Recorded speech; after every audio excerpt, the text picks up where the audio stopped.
يا أرحم الراحمين. رأيت الذنوب تميت القلوب، رأيت الذنوب تميت القلوب، وقد يورث الذل إدمانها، وترك الذنوب حياة القلوب، وخير لنفسك عصيانها. اللهم طهرنا من الذنوب والمعاصي، وتب علينا لنتوب إليك يا أرحم الراحمين. يقول صلى الله عليه وسلم: رجلان جثيا من أمتي بين يدي رب العزة، رجلان من أمتي جثيا بين يدي رب العزة يوم القيامة، فيقول أحدهما: يا رب خذ لي مظلمتي من أخي. خلي بالك، خلي بالك، رد المظالم دلوقتي، رد المظالم دلوقتي، لا تنم عليك مظلمة. يا من أطلقت لسانك للفري في أعراض الأحياء والأموات، يا من أطلقت يدك للظلم والنهب والقتل والسفك والأذى والضرب والشتم والإيذاء، رد المظالم الآن. أحسن من أن تردها بالحسنات وتحمل السيئات. قال صلى الله عليه وسلم كما في الصحيحين من حديث أبي هريرة: من كانت عنده مظلمة لأخيه فليتحلله منها اليوم، فإنه ليس ثم، أي هناك في الآخرة، دينار ولا درهم، وإنما أخذ من الحسنات ورد من السيئات. وفي صحيح مسلم من حديث أبي هريرة قال: أتدرون ما المفلس؟ قالوا: من لا درهم له ولا متاع. قال: إن المفلس من أمتي من يأتي يوم القيامة بصلاة وصيام وزكاة وحج. هذا مفلس؟ نعم، يأتي وقد قذف هذا وشتم هذا وأكل مال هذا وضرب هذا وسفك دم هذا، فيأخذ هذا من حسناته وهذا من حسناته، فإن فنيت حسناته قبل أن يقضى ما عليه أخذ من سيئاتهم ثم طرحت عليه ثم طرح في النار. قال: رجلان من أمتي جثيا بين يدي رب العزة، فيقول أحدهما: يا رب خذ لي مظلمتي من أخي. فيقول الرب جل جلاله: وما تصنع بأخيك ولم يبق من حسناته شيء؟ خلاص ضاعت كل الحسنات، مظالمه كثيرة.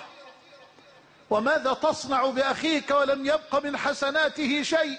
فيقول العبد: يا رب فليحمل عني من أوزاري.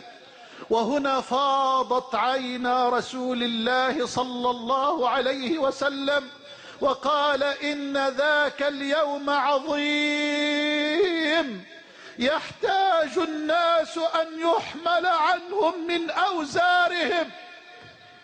اللهم استرنا يوم لقاك ولا تفضحنا على رؤوس الأشهاد يا أرحم الراحمين.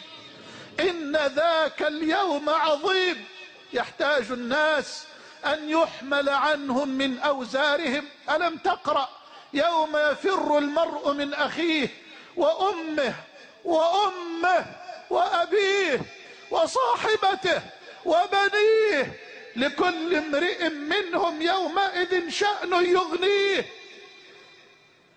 تذكر وقوفك يوم العرض عريانا مستوحشا قلق الأحشاء حيرانا، والنار تلهب من غيظ ومن حنق على العصاة، ورب العرش غضبانا.